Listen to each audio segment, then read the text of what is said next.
fox.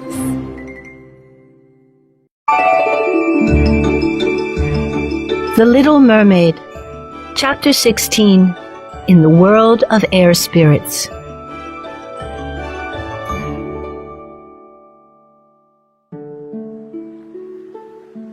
The little mermaid felt the warmth of the morning sun on her face. To her surprise, she was not dead and had not turned into sea foam. Instead, she was floating above the water. It is dawn and I am still alive? She wondered. Above her head were two strange beings in long white robes. They looked as if they were waiting to greet her. They smiled as they floated in the air like clouds. She tried to touch them, but her hand went right through them.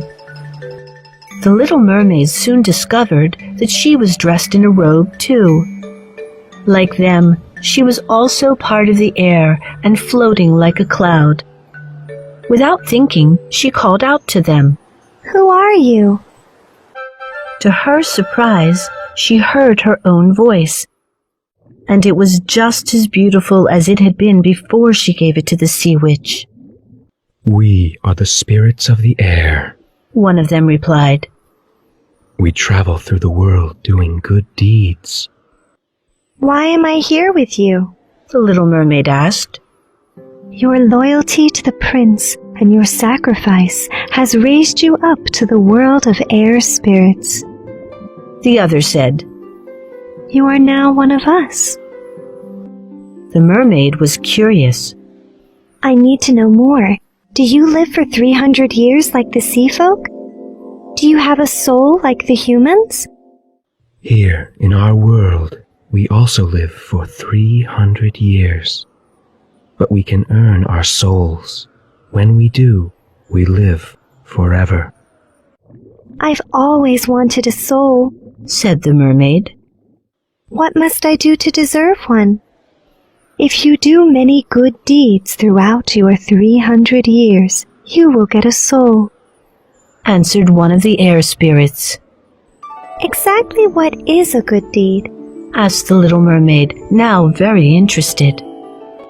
A good deed is when you do something nice for humans.